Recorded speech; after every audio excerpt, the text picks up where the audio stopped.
Okay, I asked you to explore that how job order costing help us to determine the numbers which will be used in the financial statements. So one thing is that you already have got that out of the three components which we add to get the manufacturing cost, I mean the direct materials, direct labor, and the manufacturing overhead, we get the manufacturing overhead component is a kind of predetermined or estimated overhead rate which do not reflect, which does not reflect the actual overhead cost.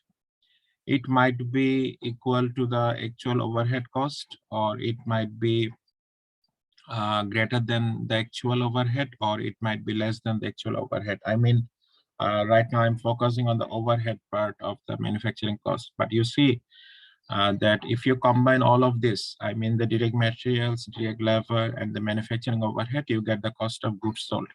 But you see that one of the component is kind of estimated component.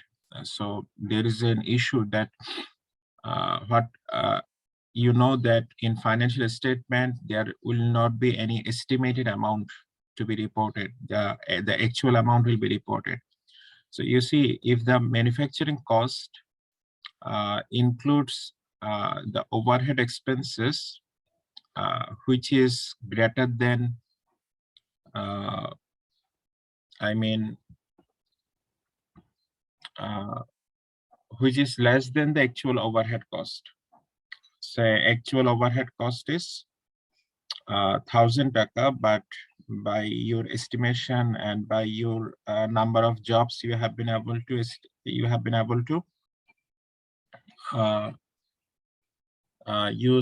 say 800 taka overhead. So there's a gap that you couldn't apply all of your overhead expenses. So there is an issue that we have not been able to apply all of our overhead expenses. So there is a kind of under applied overhead. So if we have the under applied overhead, that is one situation. And another situation is if we apply more overhead expenses than what it actually incurs. So actual incurrence of the overhead expenses of say 1,000 taka, but we have applied in our job, that is overhead expenses 1,200 taka. That is the case of over applied overhead. So if it is the under applied overhead, what is the consequence in the cost of goods sold and the net operating income? So we need to make adjustment for under applied overhead expenses.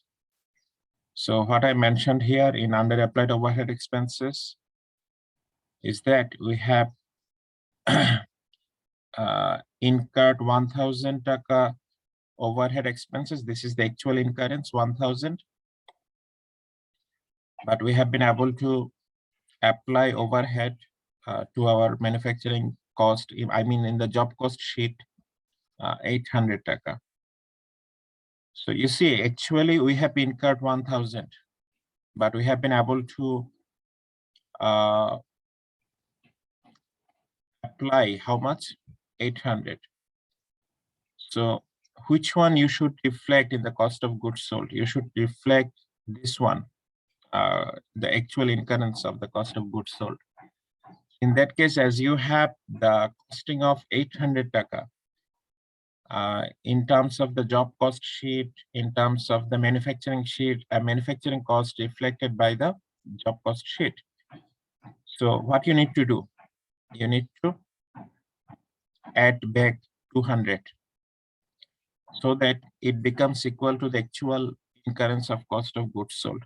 So it is the way that how you can make adjustment. In this way, what you are doing, you are increasing the cost of goods sold. I mean, this one, you are increasing the cost of goods sold. This is the cost of goods sold based on your job cost sheet. But based on the actual incurrence, the cost of goods sold is 1,000. So you are adding back 200 to get the 1,000 actual cost to reflect. So what will happen when you make this adjustment? It will increase the cost of goods sold and it decreases your net operating income. And the opposite thing happens if we make the or if we have the over applied overhead cost, just the opposite case, okay?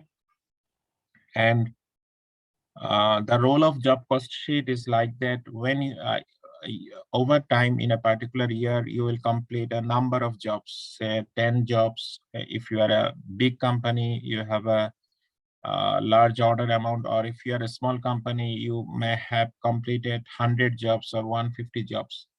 So all jobs have the unique numbers and all jobs have components of direct materials, direct labor, and manufacturing overhead. You see these things for each of the job.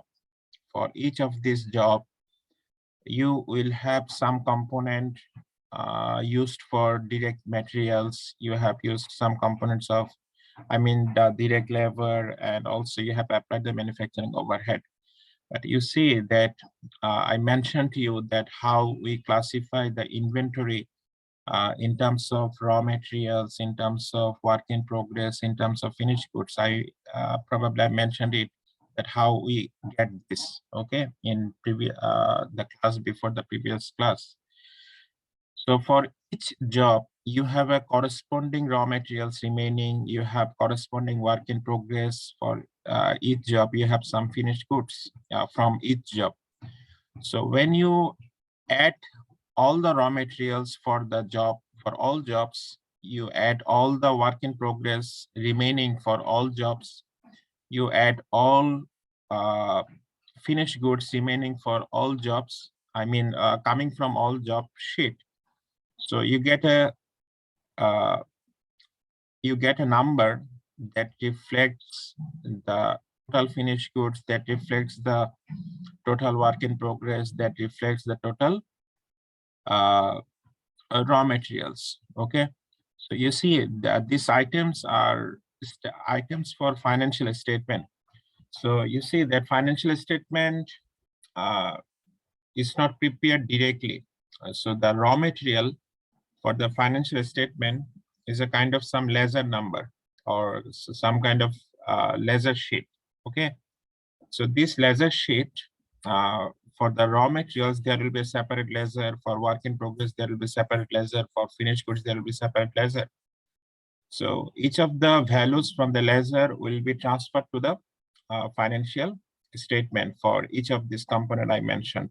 Okay, and you will also be able to estimate your cost of goods sold based on the cost you have reported for all jobs in the job cost sheet. Okay, so one thing we like to remember or we like to re-emphasize is that it might look like that job order costing is applied only by the manufacturing companies, but the thing is not like that. Job order costing is also used by the service companies. So let me take you one example, is that if a service company is a movie making companies, so you know that there are some production companies which produces movie, and there is a producer you see on the when you watch a movie, you see a producer name or the producer company name. So that producer company name, that producer company actually incurs the cost for movie and bears the cost for movie. Okay, but the thing is that if we think of a movie, what will be the direct materials, or what will be the direct labor, or what will be the manufacturing overhead for that movie? Think of the movie making company, producer company is a service company. Okay, so first of all, in our country, we have some movie manufacturing, I mean the producing companies like, I can't recall,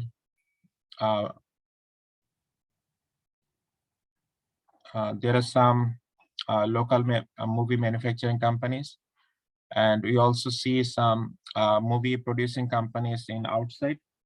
But let's think of some direct materials for producing a movie. So you see, what kind of direct materials you expect for a movie? And can you please use your chat box to give me the answer so that I get some idea from you? For producing a movie, what are the likely materials for direct materials?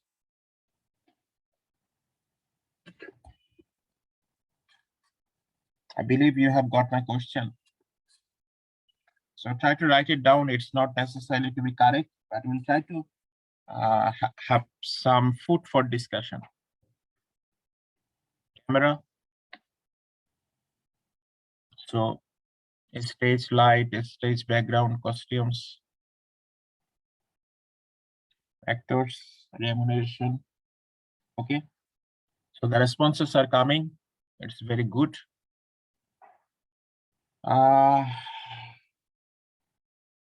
Okay.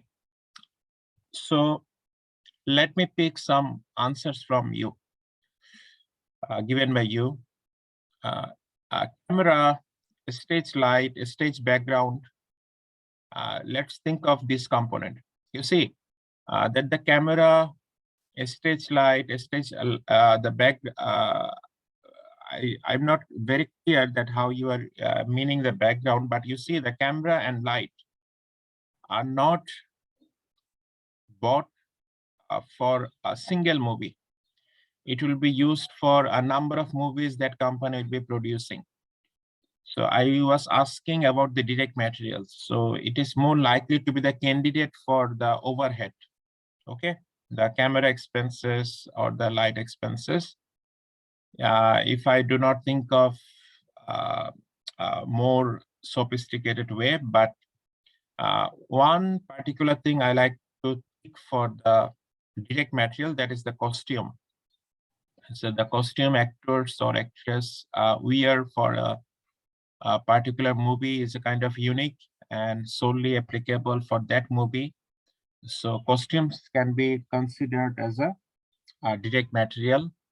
And you have mentioned the cost expenses for casting orders and the makeup costing.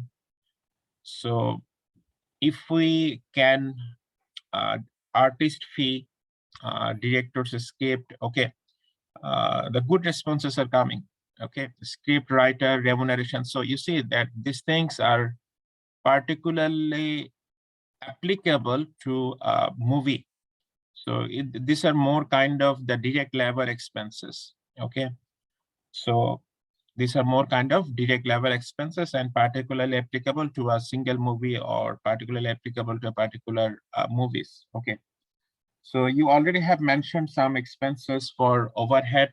I mentioned earlier from your responses, the light, background, and other utilities you might think of. So those things are part of the overhead expenses. So you have got a very good idea that it is not only the manufacturing companies which is the candidate for using the job order costing, rather we have some, I mean, service companies which can also use the, the job order costing. Okay, so I have, now we like to explore some problems regarding the job order costing, and we'll also try to apply what we have learned in the previous class on the job order costing and how can we apply it. So Taviras Corporation, pardon me if the pronunciation is not correct. Taviras Corporation is currently operating at 50% of its available manufacturing capacity. It uses a job order costing system with a plant-wide predetermined overhead rate based on machine hours. At the beginning of the year, the company made the following estimates. Machine hours required to support estimated production, 165,000 machine hours. Then fixed manufacturing overhead cost, 1.98 million. variable manufacturing overhead cost per machine hour, $2 per machine hour, variable manufacturing overhead. Then compute the plant-wide predetermined overhead rate. Then during the year, job P90 was started, completed, and sold to the customer for 2,500. Following information was available with respect to the job. These are some information for the computation of manufacturing cost, and there is an issue raised by the chief financial officer, but we'll look at the issue after solving the first two requirements. Okay, so we like to make some calculation first, but before that, I like to highlight something that we have got some information that machine hours is an activity based. So machine hour is an activity based.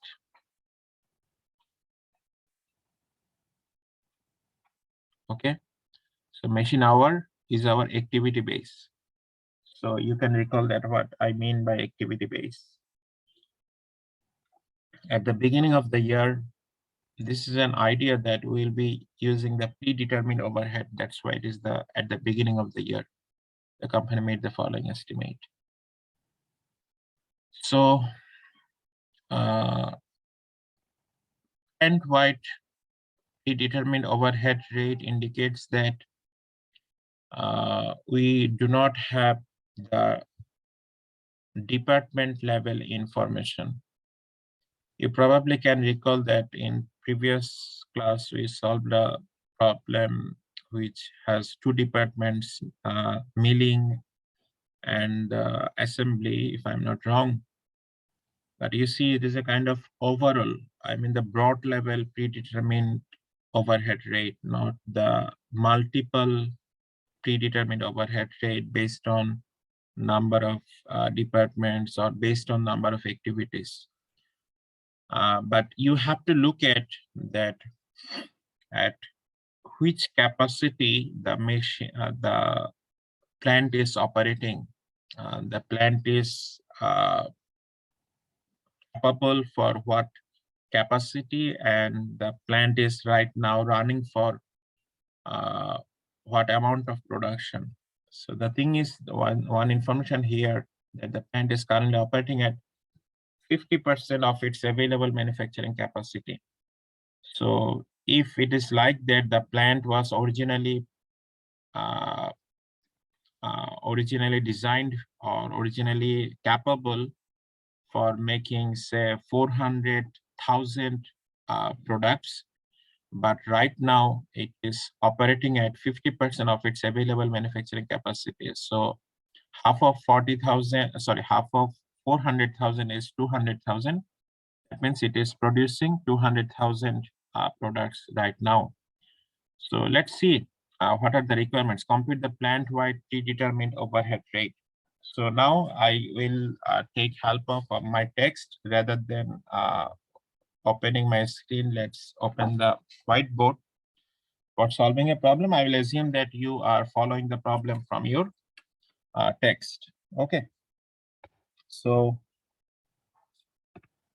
for the plant-wide overhead rate, if you have not forgot that what we learned in the previous class, you can recall that how can we get the predetermined overhead cost. So first of all, we need to solve the total overhead cost. So one portion was a fixed component of overhead cost, another portion was a variable component. So from our problem, we see that fixed component of the overhead cost is fixed manufacturing overhead cost 1.98 million. So it is this amount. And for the variable part, we see that our machine hours at 50% capacity will be 165,000. And for each machine hour, we have mentioned that it is our activity base, the machine hours. And for each machine hour, we have been given the variable manufacturing overhead rate, that is $2. So it will be precise if I write the $sign before the dollar number. So how much amount you will get? I believe you should get in total 2.3 million around. Okay. So the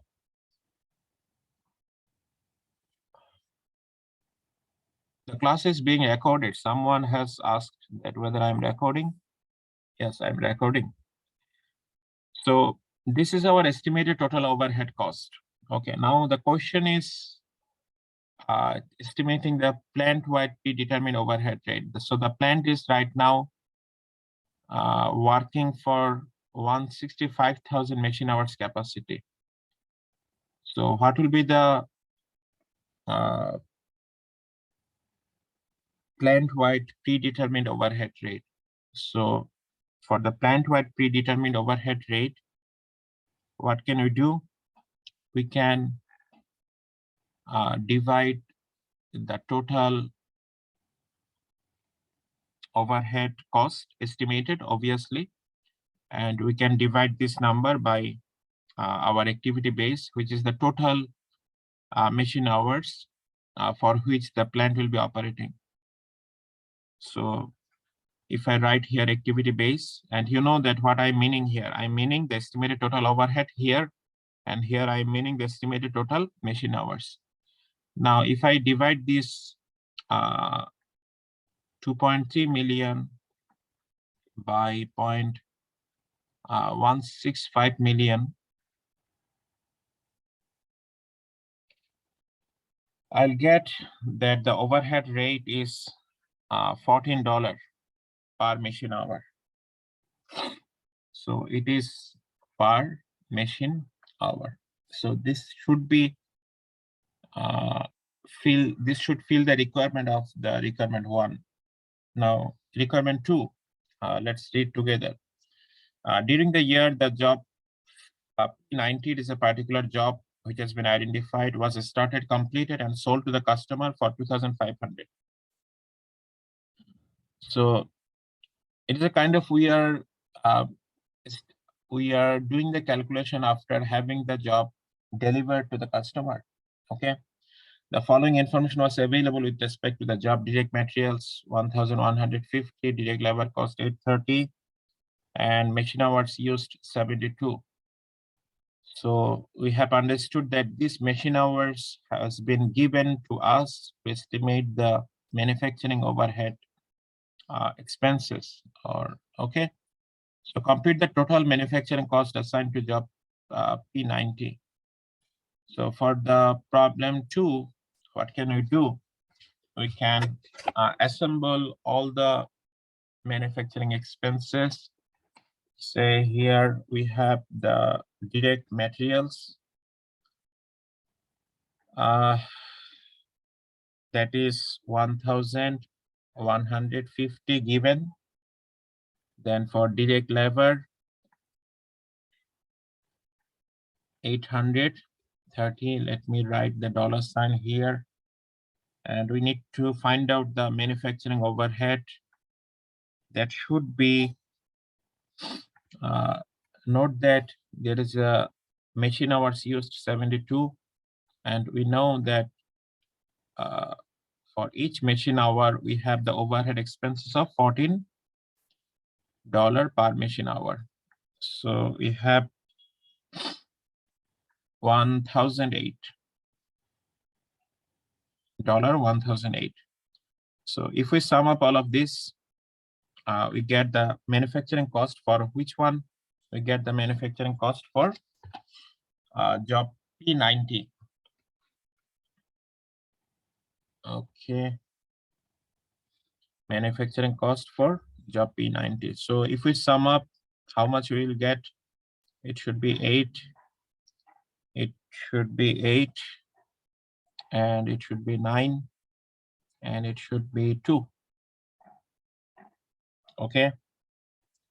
So this is the total manufacturing cost based on this estimation what we just have made, and it is particularly applicable for which job?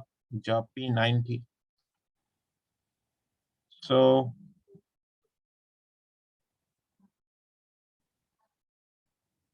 one thing we like to share, that do not misunderstand this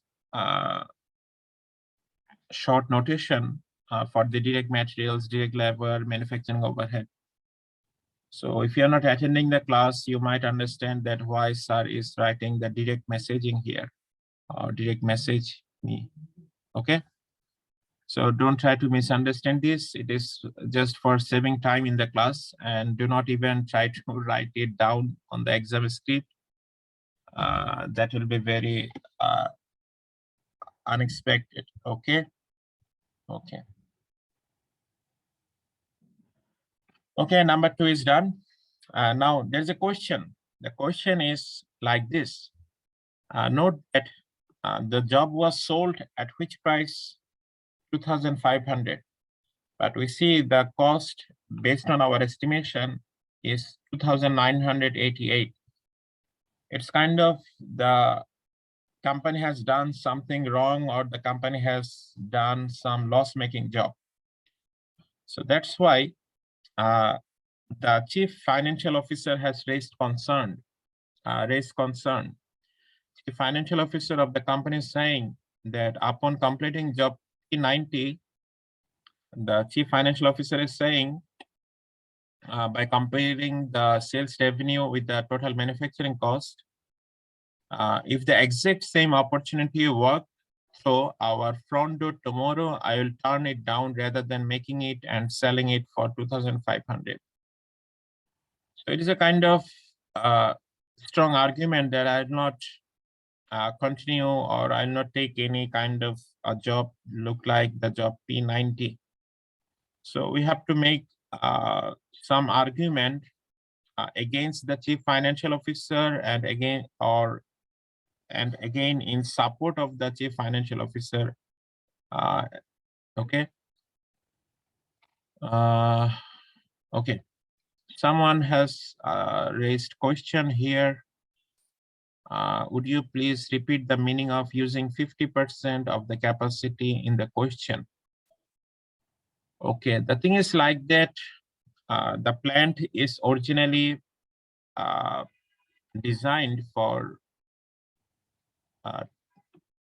300,000 capacity, or 300,000 products manufacturing capacity, but it is actually right now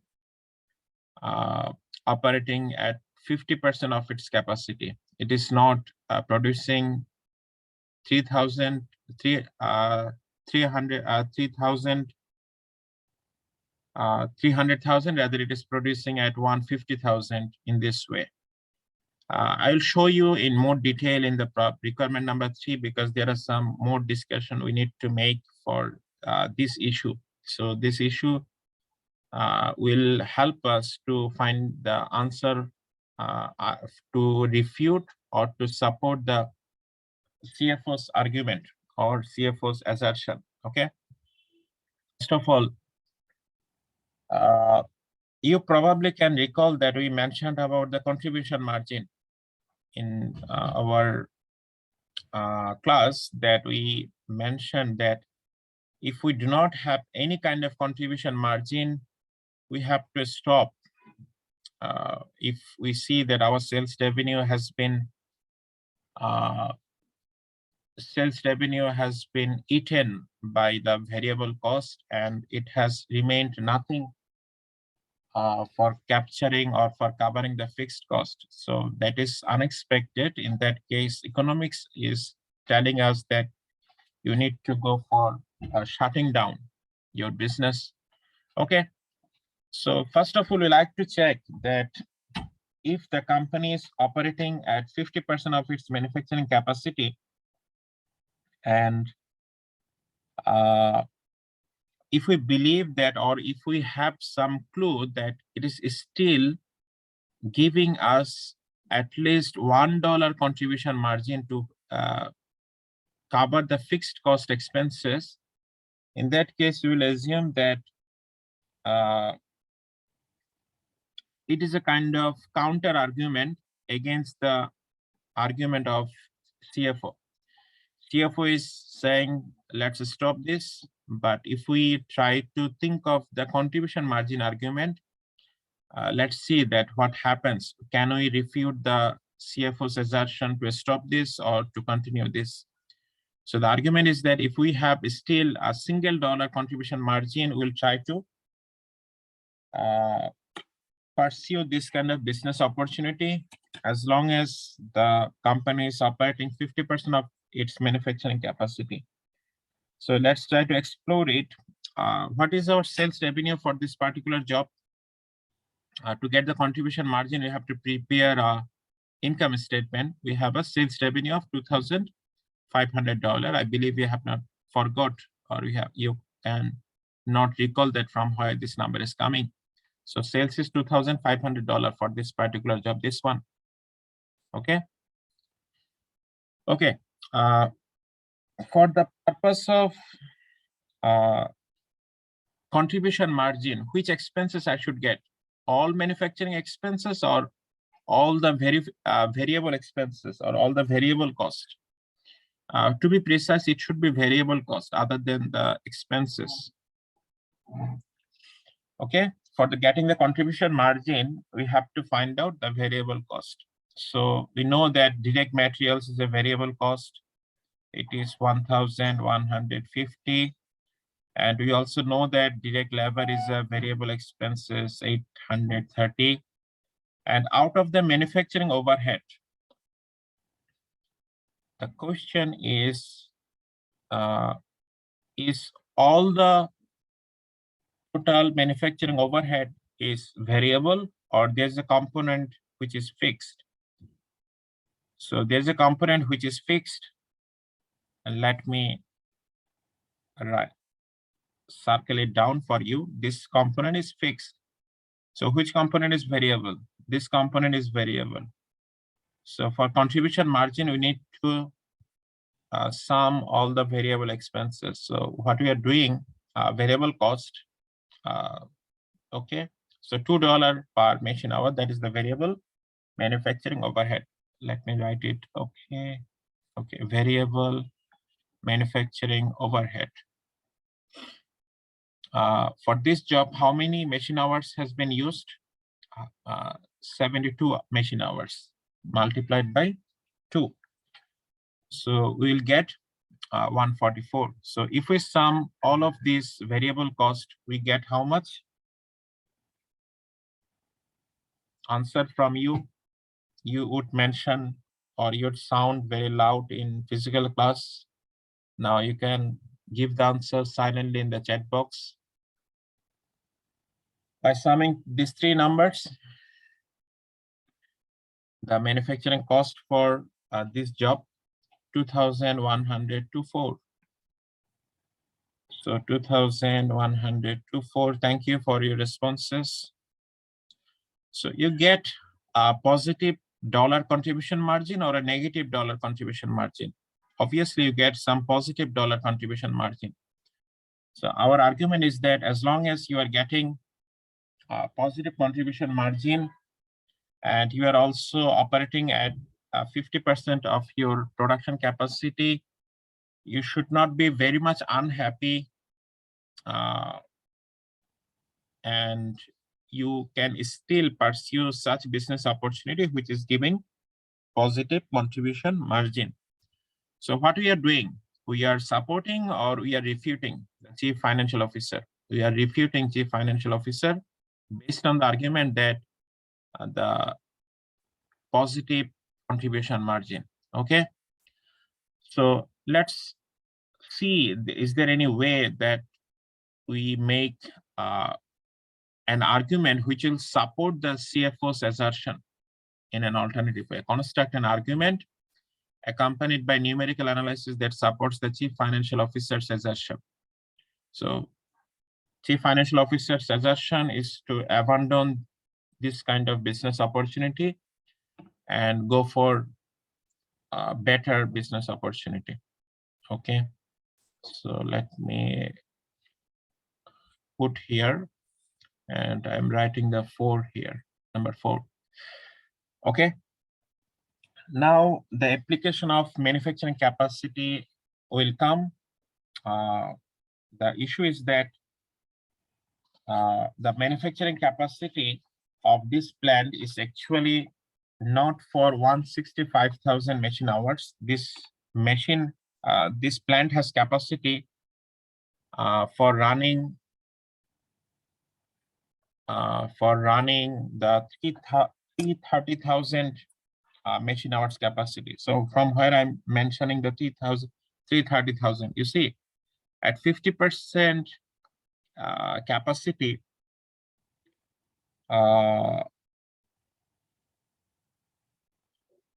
the machine hours which will be run for that in a particular year has been mentioned 165,000. But you see that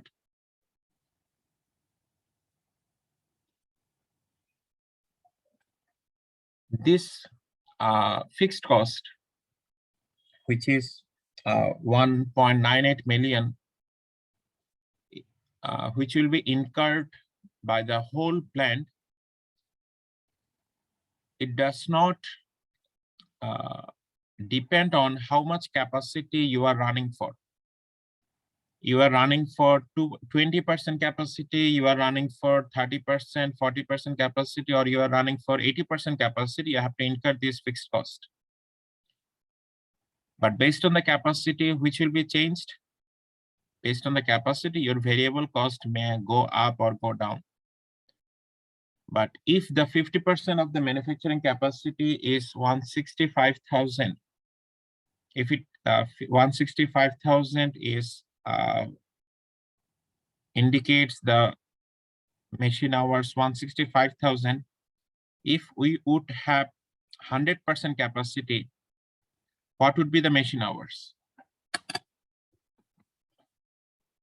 Give me your answer in the chat box.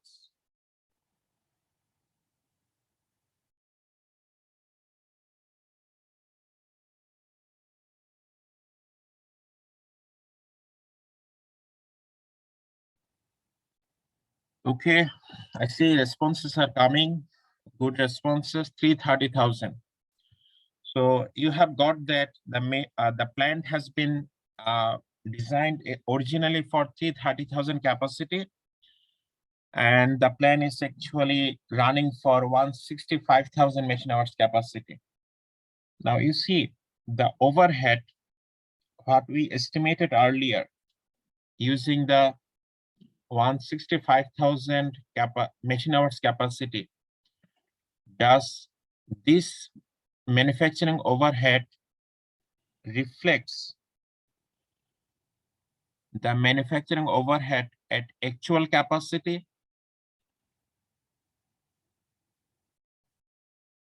If we estimate the manufacturing overhead using this reduced portion of capacity, does this manufacturing overhead reflects the actual overhead at actual capacity?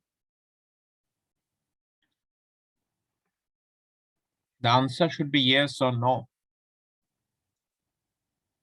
So the answer is no. Good.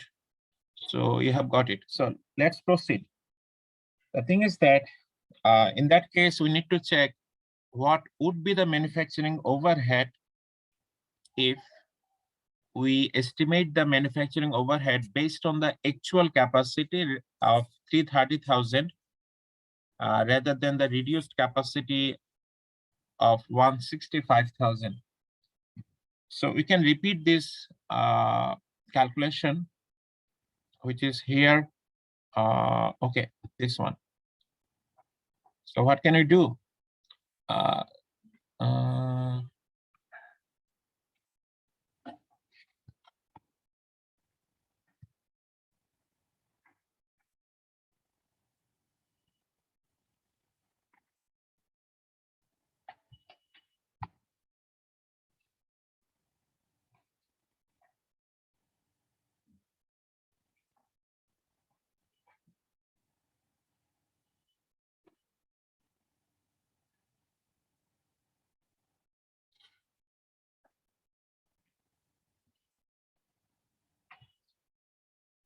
Okay, so it is possible that we can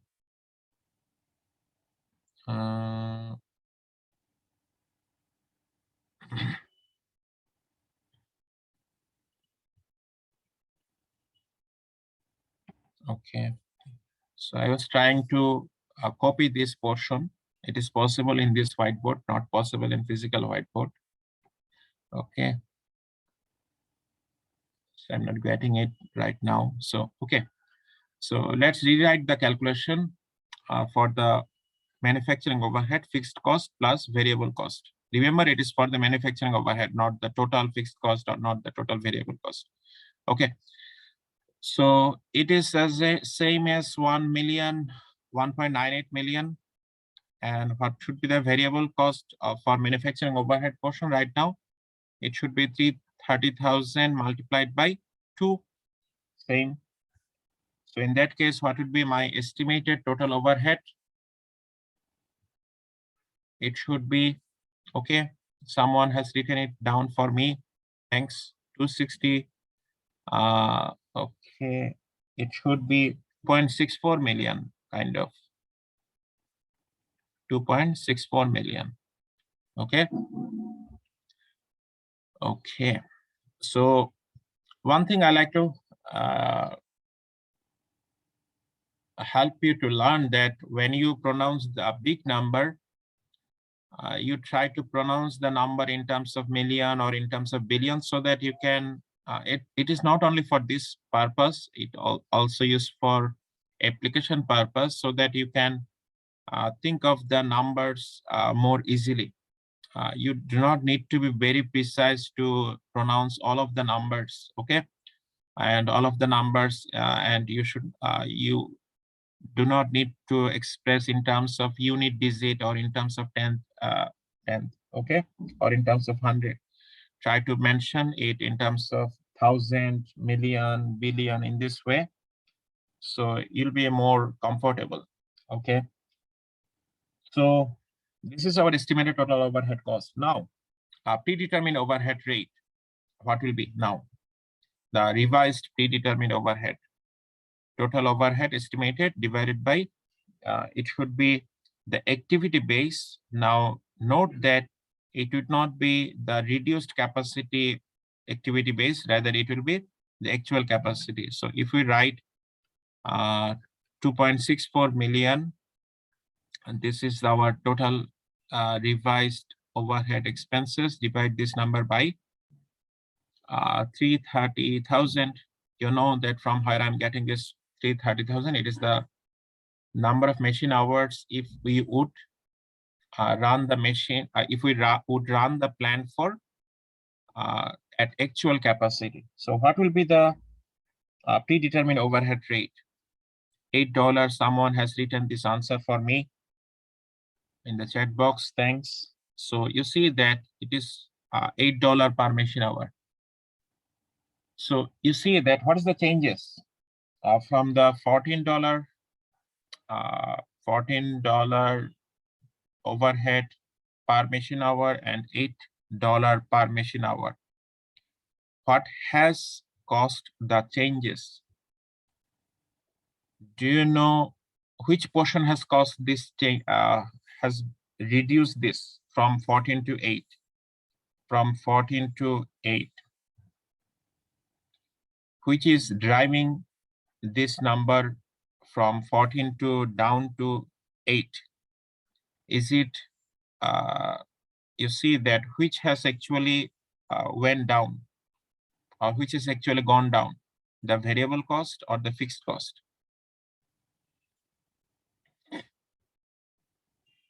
Yeah, the answer is fixed cost.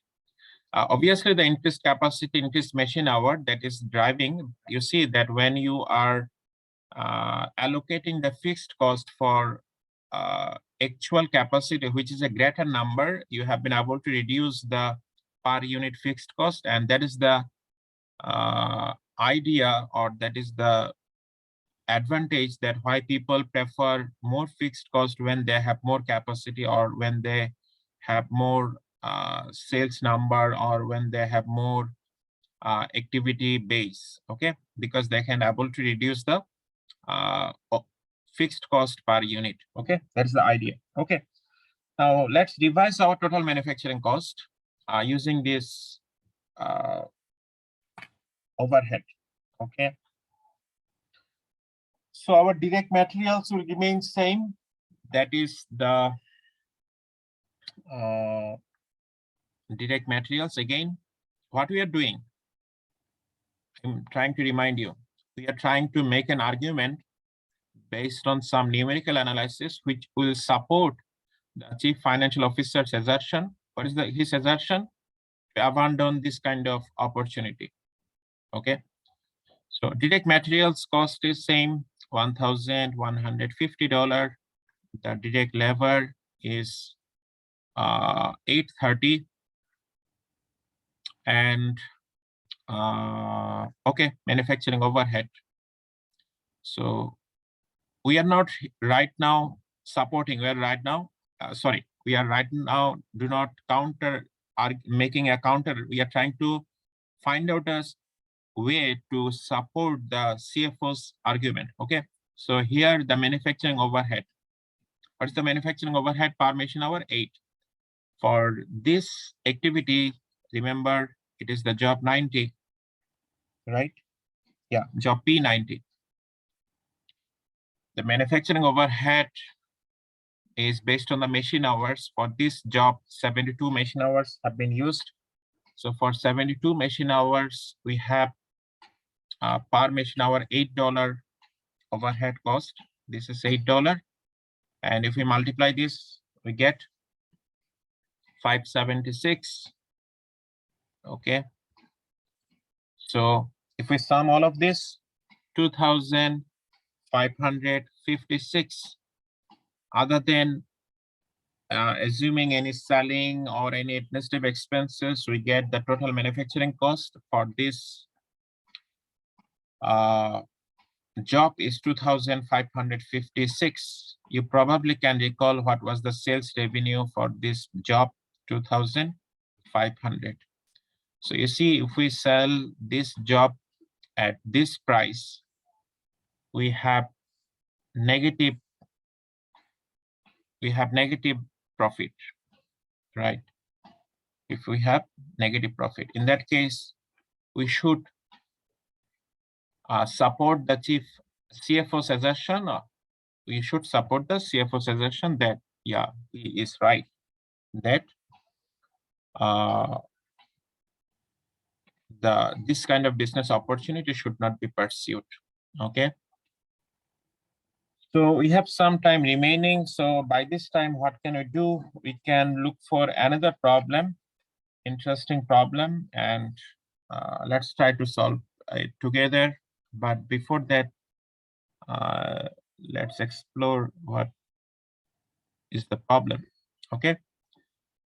And okay, this one, exercise number 211, varying plant-wide predetermined overhead rate.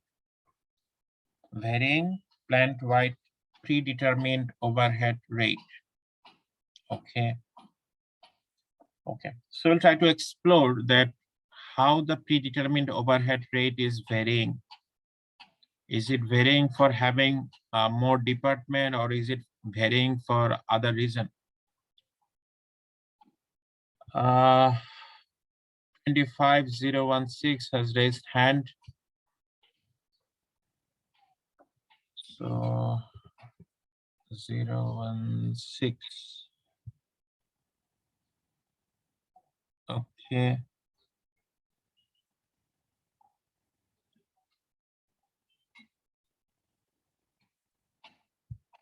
I have asked you to unmute. So is it possible to unmute by yourself? Yes, sir. It's Yeah, possible. please. Yeah, I please. have a question, sir. See, yeah, please. Please, I'm listening, or we all are listening to you.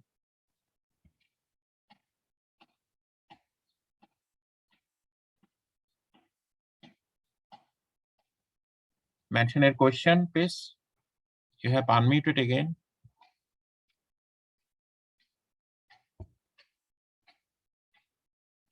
Sir, sorry, sir. I got Hmm. unmuted again. Sir, my question is here you have uh, shown that the cost is $8. But my question is in this $8, the fixed cost also exists, sir. Yeah, But if we see the previous question, you have multiplied the machine hour with $2, where the fixed cost was not there. yeah. When we calculating the CM, why, sir? I don't get Okay, it. okay. Remember, this calculation in number 3 and the calculation in number 4 are not comparable. The purpose of solving the, getting the contribution margin is to find out a way to make a counter argument or make an argument against the assertion of CFO. That's why we approach to this route to get a contribution margin. The idea is that if we have a positive contribution margin, we can make an argument against the CFO. Okay. Okay, sir. But in number 4, the objective is not to make a counter argument. The objective is to support the argument raised by the CFO. Okay. Yes. So that's why we went in this route. In this route, we see that if we think of the straight profit instead of looking at the contribution margin, we see that simplistically the job is not profit-making job. Yes, sir. Okay, that's why we our calculation approach for 3 and approach for number 4 are different. Okay, sir. Am Got I it. clear to you? Yes, sir. Thank you, sir. Okay, welcome. Okay, so again, okay, exercise number 211. So King Sport Containers Company make a single product that is subject to wide seasonal variations in demand. The company uses a job order costing system and computes plant-wide predetermined overhead rates on a quarterly basis, using the number of units to be produced as the allocation base. Its estimated cost by quarter for the coming year are given below. So for 4 quarters, the information are given, and it has been mentioned this company uses a job order costing, which determines the estimated determined overhead rate, but based on a quarterly basis. Okay. So these are our information given. Management finds the variation in quarterly unit product cost to be confusing. Estimated unit product cost. Remember, the same product as a single product, it is the issue we like to highlight. Okay, this one. Okay. Single product. Single product should not be produced at a varying cost at different quarters. It should be produced at a very similar cost, right? It is an expectation, but if it does not go in this way, it should be confusing.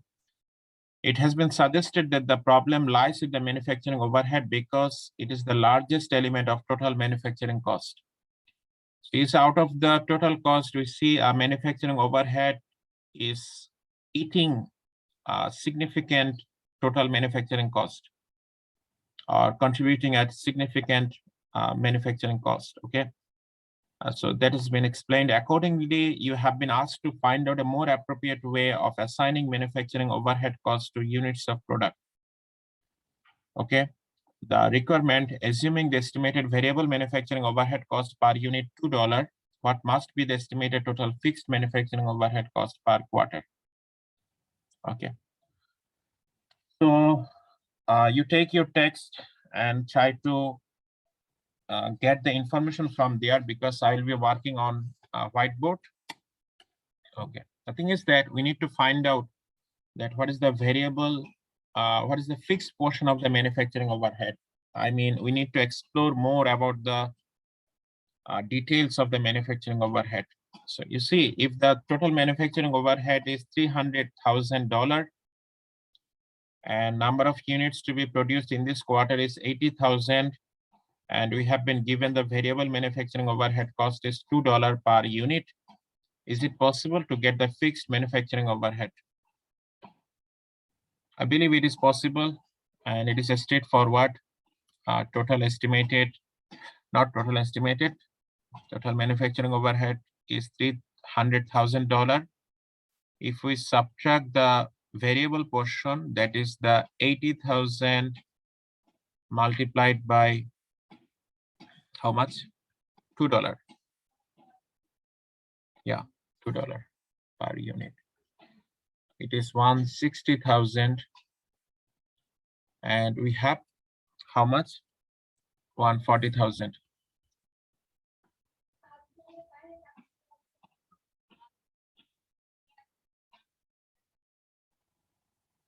Okay, so someone has written CM is equal to minus 56 or 576. What does it mean? Is it for a previous problem? Yeah, I got it. It is for that how much negative profit the job is generating or the job is yielding. Okay, you see, we are estimating the fixed portion of the manufacturing overhead. We see it is for the 140,000. Now your task is to get the same fixed manufacturing overhead for the third quarter and write the answer in the chat box very quick in the same way.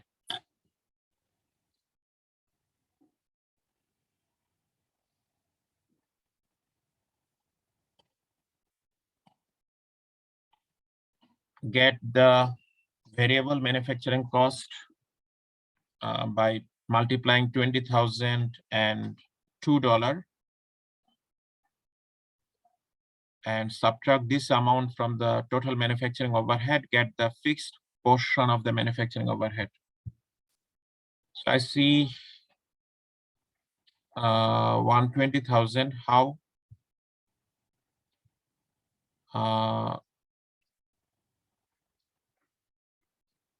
Okay. In the third quarter, you see the number of units to be produced is 20,000. So what is our variable portion of the manufacturing overhead per rate? $2. So 20,000 multiplied by 2, 40,000. And if we subtract this 40,000 from 180,000, we get 140,000. So for each quarter, you'll see that fixed portion of the manufacturing overhead is 140,000. So we have been able to solve our requirement 1. And now what is the requirement 2? Assuming the assumptions about cost behavior from the first 3 quarters hold constant, what is the estimated unit product cost of the 4th quarter? Okay. What has been mentioned that the cost behavior will remain same in all quarters. So we have seen that the fixed portion of the manufacturing overhead will, if it remains same, in that case, we see that for 4th quarter, for 60,000 number of units, if we multiply this by $2 variable manufacturing overhead, we get 120,000. It is the variable portion of the manufacturing overhead for the 4th quarter or the final quarter. Okay, what is the fixed cost if the cost behavior remains same in all quarters? Write your responses in the chat box. If the cost behavior remains same in all quarters, what will be the fixed cost? Okay, so responses are coming. It is to be 140,000. In that case, we get the manufacturing overhead for 4th quarter is 260,000.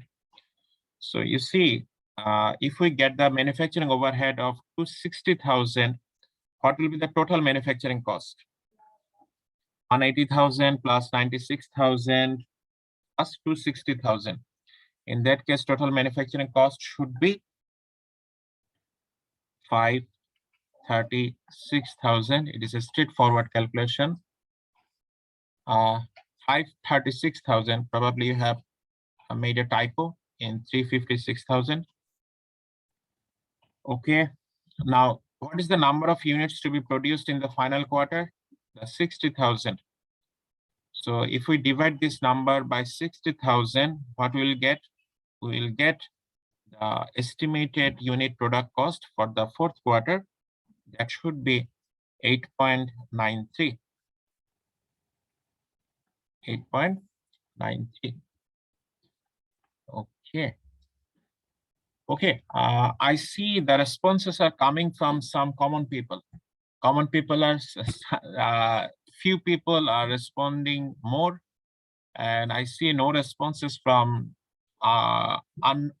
uncommon people. So please, new people, participate, and there is no penalty if your answer is wrong. But if you do this calculation with me together, you can find out that where I am making problem or you are making problem, where we need to check or where we need to correct ourselves. Okay. So that is a good way that to participate or the motivation of participating here. Okay, I have erased this for the purpose of the next requirement. We have been able to solve our second requirement. Okay, unit product cost estimated obviously for the fourth quarter. Number 3, what is causing the estimated unit product cost to fluctuate from one quarter to the next? That is a big question. What is causing the estimated unit product cost to fluctuate from one quarter to the next? Do you have any idea? Write your responses in chat box so that I can have an idea that what do you think about this variation? Why it is happening?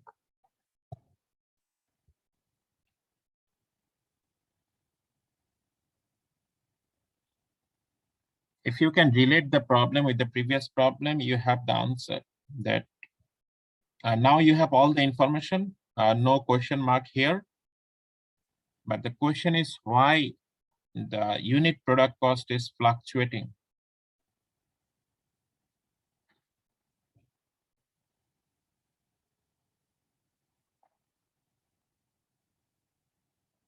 Again, the fixed cost, fixed portion. Obviously, number of units will fluctuate, but you see that direct materials, direct labor will respond directly in response to the changes in the number of unit product cost. Again, out of the manufacturing overhead, the variable manufacturing overhead will also fluctuate in terms of the number of units to be produced, right? So direct material, direct labor, variable manufacturing overhead will respond directly to the number of units to be produced, but which will not respond directly. The fixed portion of the manufacturing overhead will not respond directly. And in some quarter, obviously, you see that number of units is producing is more. In some quarter, the number of units to be produced is lower. Do you have any idea that why the number of units to be produced fluctuate from quarter to quarter? Note that this is a single product producing company, and they have mentioned that their production varies for seasonal variation. Now, I would like to get at least one company name from you, from our local companies, which is likely to change their production for seasonal variation. Write some company name in the chat box so that I have an idea that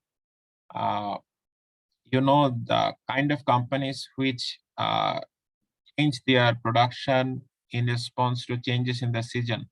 That is the weather season, not other season.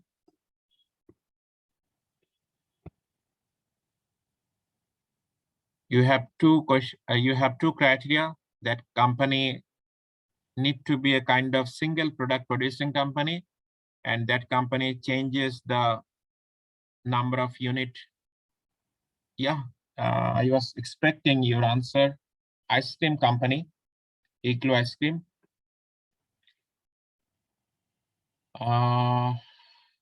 Umbrella making companies, Atlas umbrella making company. Okay, that is good, but I will encourage you to, you are very correct, but I will encourage you to explore the name of the company precisely.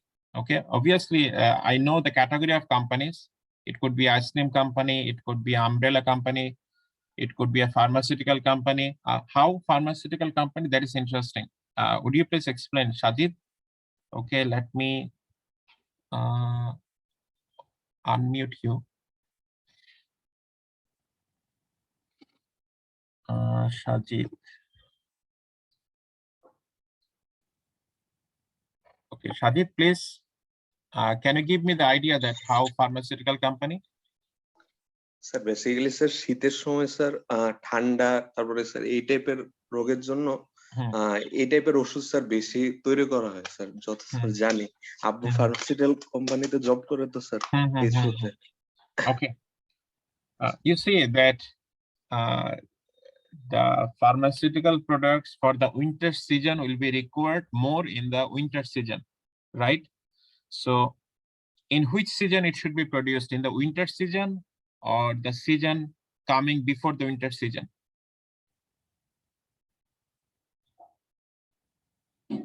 If you produce in winter season, will you be able to capture the market demand? Is my question clear, Shajid?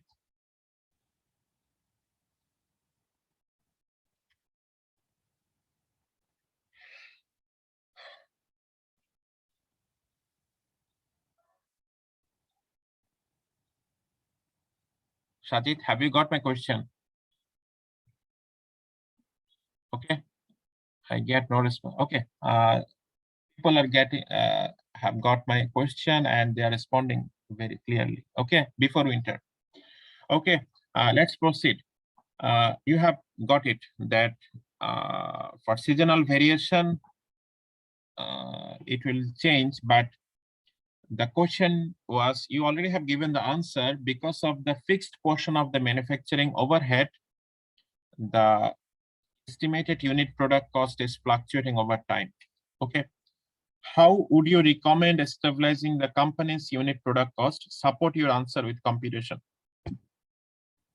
Okay, so we have an idea that how many units will be produced in the total 4 quarters or in a year. Do we have an idea? 80,000 in first quarter, 40,000 second quarter, 20,000 third quarter, 60,000 fourth quarter. If we add all of this, 80,000, okay, how much we will get? 200 units, 200,000 units. I see responses are coming. Okay, if we sum all of this, we are trying to get the annual number of units to be produced, kind of estimation. It should be 200,000. What is the question, by the way? Let me remind you again. How would you recommend stabilizing the company's unit product cost? Support your answer with computation. Okay. I do not know if it is possible to copy in Excel. Okay, it is not possible. Okay, so let me give you the idea of what is happening. So instead of estimating the predetermined overhead rate based on a quarterly basis, if we estimate the predetermined overhead rate based on an annual basis, can we solve the fluctuation of the unit product cost? That is the idea.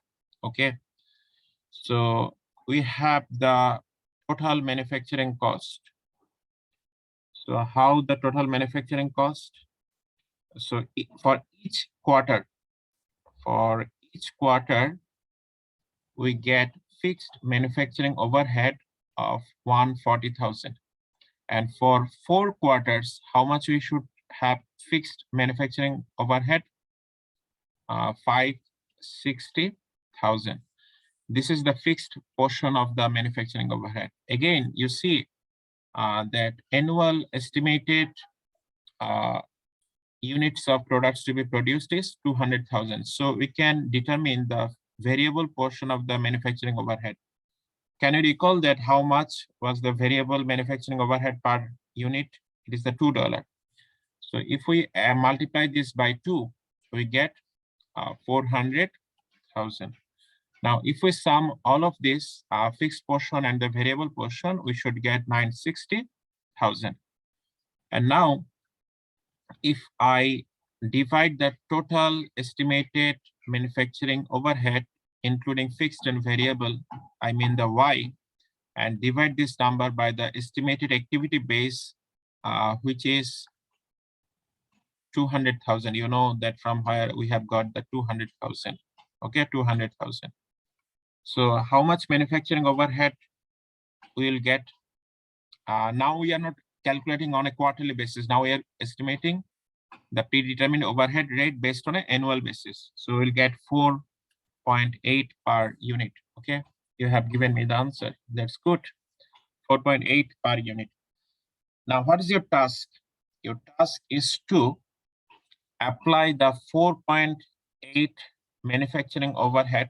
Remember, it includes both fixed and variable portion. Okay. Now you will try to replace this value 300,000 to 20,000, 180,000, and this one probably I can't recall right now. Okay, so what you need to do, you need to write here 80,000 number of units to be produced. Let me write one for you. 80,000 multiplied by 4.8. 80,000 multiplied by 4.8. How much you will get? Some amount less than 400,000. 384,000. Okay. So if you write here 384,000 higher, this one, replacing this one. If you write how much? 384,000, and you do same for second quarter, third quarter, fourth quarter, what you will see that all unit product costs have become uniform. There has been no changes. As I have solved this, let me write it that it should be, you have written it 384,000. And now if we have the total manufacturing cost, if we add the 384,000 with 240,000, 128,000, we will get in total 752,000. And if we divide this by the number of units to be produced in the first quarter, 80,000, you will see that unit cost per unit, the manufacturing cost you will get, it is to be $9.4 per unit. Yeah, someone has written it for me, 9.4. So in this way, you will see that for second, third, fourth, all unit product costs have become uniform. So that is the way to work with the requirement of number 4. So for solving more exercise, I will recommend you to solve these problems. We have solved together 2.9 to 11. I recommend you to look at 2.13, 2.14, and 2.19.